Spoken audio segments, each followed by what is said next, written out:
Hey guys, Vita here, Blueberry Hill. So April 29th. So here we are. We just did a couple days of not too much work. We're scraping the extra foam off the 2x on the ceiling and the walls. Angie's in the other room doing the removing the extra foam we put around the windows. So yesterday I went around and sprayed every little nook and cranny that we had to around the window areas, door areas, and now we're trimming that back so we can get drywall in there. So anyway, you see orange foam, that's what I did yesterday. So all the windows got that. A couple of areas that I probably overkilled the corners there, here and there, but if I saw a hole, I sprayed in there. So whatever. Anyway, we finished that up. And let's walk over here to where Angie's at. She's cutting away all the extra foam. There you go. She's using all kinds of tools, including a kitchen knife. A machete, and we're just making it nice and flat for the drywallers. They tend to do that anyway, but we're just trying to get ahead of the game a little bit. Hi, Whiskey. What you doing? You see any mice or anything? Mouse? Squirrel? No? Where? Oh, okay. So anyway, what we're doing is, you can see like overspray when I was hopping between the different areas with the spray foam machine. You know, it's hard to just stop it and start it all the time, so I basically just moved over, and the odd time I splattered it on the 2x all over the place. So we're cutting that off, like right there, a big goop hanging from the 2x, that's coming off. We're trimming it down, and then I'm making sure I have all the nailers for the drywall. So that piece right there is for the ceiling. There's a couple other spots in the house I actually forgot to do that, so I'm doing that now. I'm doing the trimming of the excess foam, and then making sure I have nailers in the right places. There's a couple other areas I forgot, like over here. Not a big deal. I just need to put a little 2x over there, screw it down, and so we have something to nail. Yeah, so like that. I need to do that right here, so we can actually have something for the guys to nail to.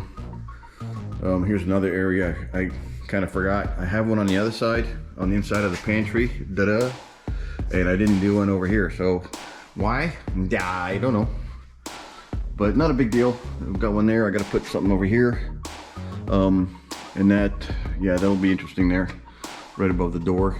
But anyway, that's the little stuff that we're taking care of right now. We did get bids on drywall. So it's not really been fun trying to get bids for drywall. We've been at it for 3 weeks. It was really difficult for people to even return calls. They're very I'll say the construction industry kind of slow on responding to stuff. They take a couple days to respond, and then we move forward. But at the same time, it's a little untimely, and everything, 2-3 days later. Now it's a week later, and all of a sudden 2 weeks later. So anyway, we're getting that together. We got 2 bids. We got one this morning from the second guy, and we're gonna go with the second guy. The first guy was commercial and residential, and he outright said that he's not gonna be very inexpensive, and sure was not. He was between the 35,000-40,000 range. That's a lot of money. I did the math on how much the material costs.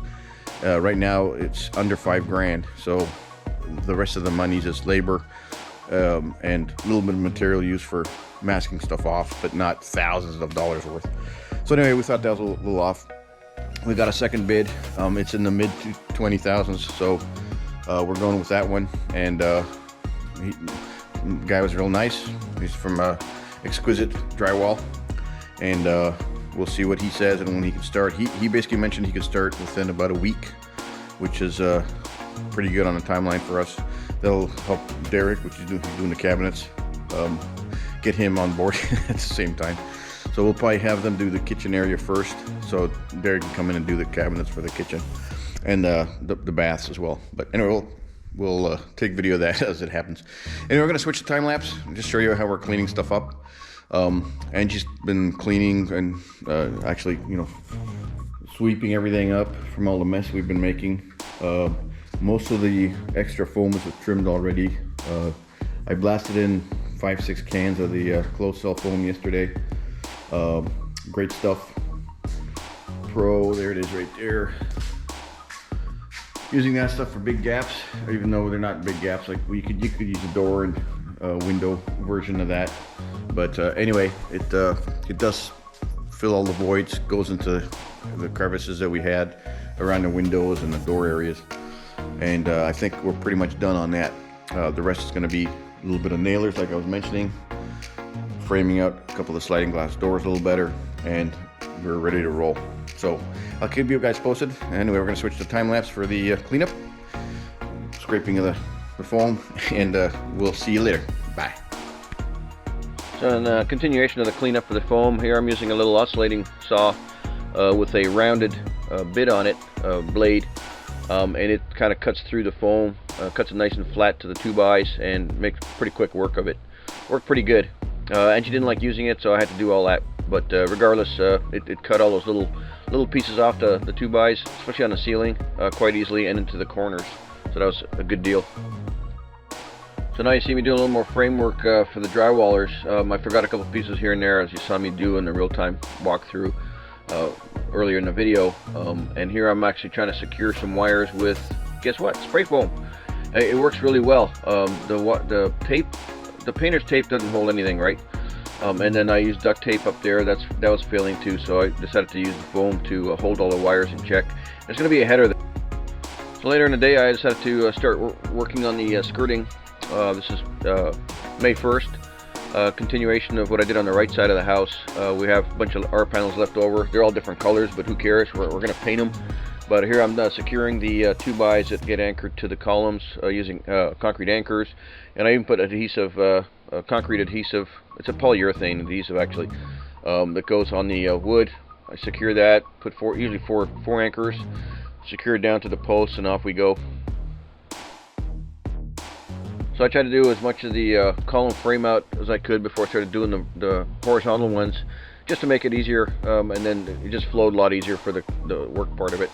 Later on, in a few minutes here, Jake's going to show up to help out, and we actually bang it out pretty quick at that point, and get most of this done. I finish up the next day, but that was only for a few panels. So good day. It was pretty hot. It was super humid that day. So sweating up a storm. A couple cold beers afterwards. Yay. So if you thought I was just going to leave those corners just hanging in the breeze air, no. I have a pressure treated 4x4 left over from whatever. We're taking right to the ground and on a big flat rock.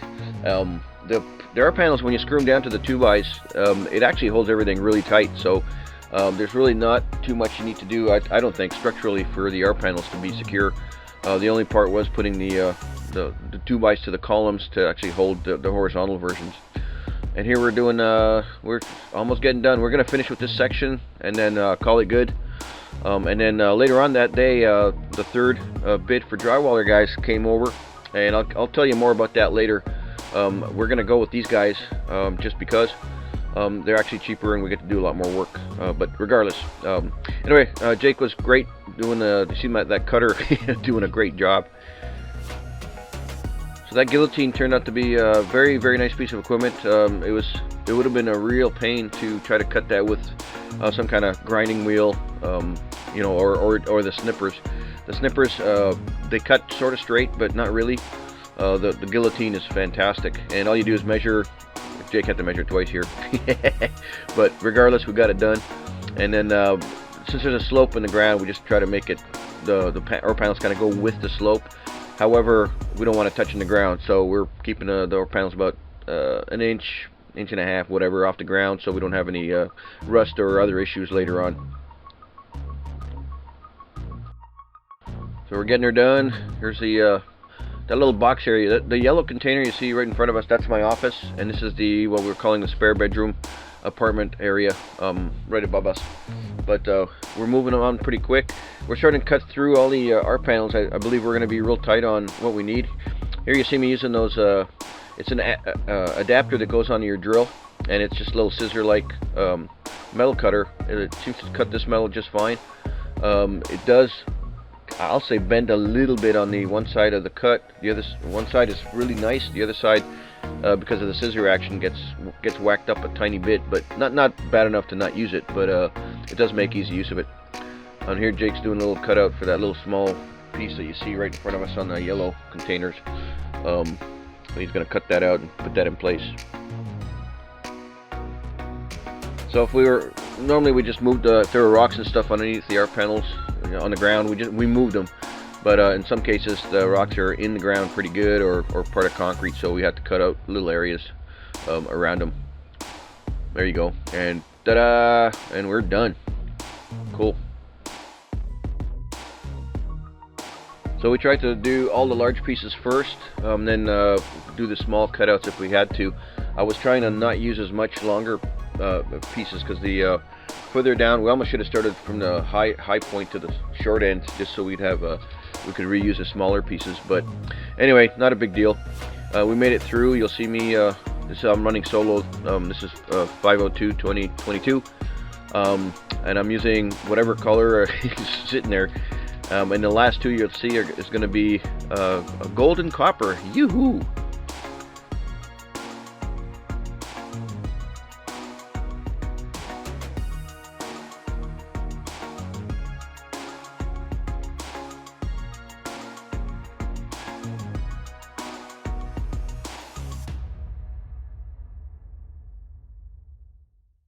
I was getting worried that I didn't have enough screws, and then I went and looked in my shop, and lo and behold, I actually had a whole ton of the like a dark gray ones that I wish I knew I had.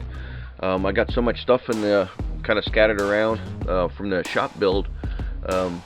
I should have done a little bit of consolidation on all those screws and stuff, but anyway, I didn't run out of screws. That was a good thing.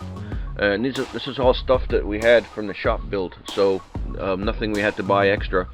So we're using leftovers, including the arc panels, the screws, you name it. Fun part, yeah, those 2x4s, guess what? Prices have gone back to normal. They're $8 a hit for an 8-footer, and I can't remember what they are for a 12, but I think they're like $12 or something like that. Yeah, it's about $1 a foot, linear foot. It's ridiculous. Anyway, price has gone up for everything. We're gonna see what the final outcome is for the drywall, and I'll give you a little hint. We went with my brother-in-law does carpentry for commercial stuff, residential as well. Anyway, he has a guy that he uses for paint, so we contacted him, and he gave us his drywaller's contact, and they actually showed up the prior day, walked through the house, and now we're waiting on a bid from them. And we got the bid. I'm doing a video a few days later. It's actually very good. They're gonna do the labor, and we're gonna buy the materials. So I did that yesterday. Went out to Lone Star Materials and bought quite a bit of almost 380 sheets of drywall, 300 of the 1/2 inch, and 80 of the 5/8. And what was fun about that is they had no 12-footer 4x12, and I'll talk more about that in the next video. But oh my God, the industry is crazy. They got thousands and thousands back ordered, and they only had the 8-footer, so that's what we bought, as well as all the mud and screws, tape, all that fun stuff. We'll talk about that later. We'll videotape the when they bring it over on Friday, and then when the guys get started. Anyway, back to the power panels. Yay! There you are. Last panel going in place, and we are done. Anyway, thanks for watching. We'll talk at you later and fill you in on the drywall stuff. Thanks. Bye.